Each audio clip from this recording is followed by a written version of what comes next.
Hello everyone, I hope you're well and welcome to episode 80 of the Layton Fitness Podcast.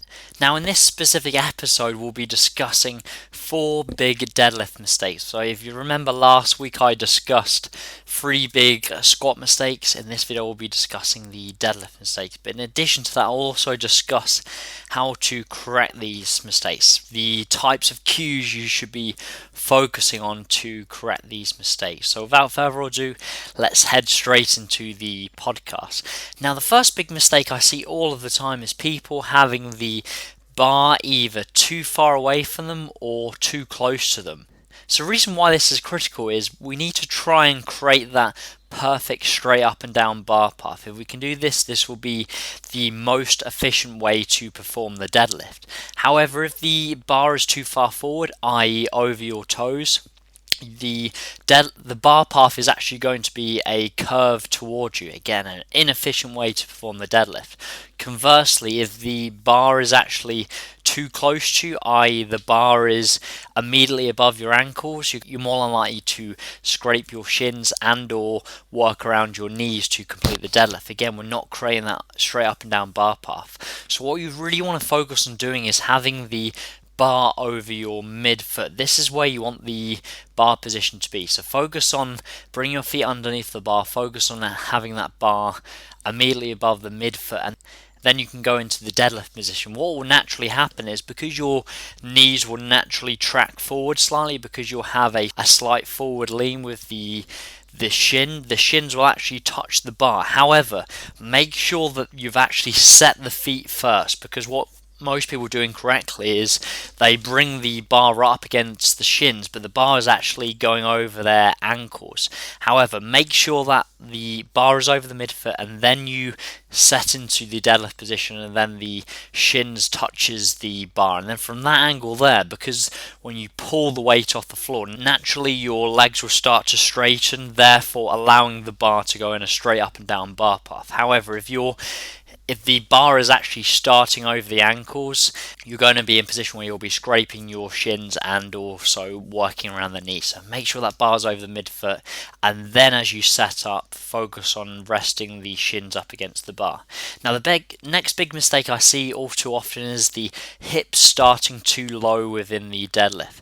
Now it's just critical to realise that this is a deadlift, not a squat. I think a lot of people try and almost squat the weight by having their hips too low. Now, the reason why this is an inefficient way to perform the deadlift is what will actually happen as you lift the bar off the floor. You'll notice that your hips will rise too quickly. Even though you're starting in a position where your hips are too low, naturally your hips will rise before the bar moves off the floor, and as such you're just losing a lot of tightness. It'd be much more efficient to start the hips in the proper position, and therefore as the bar moves off the floor, the hips are in the exact same position. One way to correct this, if you are deadlifting at the moment with your hips far too low, what I want you to do is actually film from a side-on angle your deadlift. Do your normal deadlift, i.e. with your hips too low, and what you'll notice is your hips will shoot up and then the bar will move off the floor. Now what I want you to do is take note of the exact position where your hips are, where the bar moves off the floor. Now this is going to be your new starting position when you go back to the deadlift. So take a mental note, where was the hip position as the bar actually moved off the floor, and that's why I want you to start the deadlift. Now you'll probably feel like the hips will feel slightly awkward, probably feels a little bit too high, but this is the position you want to be in. You want to start the hips in a certain position where as soon as the bar moves off the floor, the hips are in the same position. If you're starting too low, you're just losing so much tightness because your hips are having to shoot up before the bar actually moves off the floor. Now the next big mistake I see is lack of tightness, and this therefore usually causes rounding of the lower back. You've probably seen people deadlift and their back is not in a neutral position, it's just rounding. You're not going to be in a powerful position. Again, your hips more than likely are shooting up too quickly. Now the way to correct this is to focus on bracing your core correctly. Now you've probably heard people say this before, however I find very few people know how to do this correctly. Now the best way I know to describe this is to imagine if someone was about to punch you in the stomach. What would you do? You'd focus on pushing your abdominals out, you'd hold that brace position And that is the exact feeling I want you to do for every single deadlift repetition.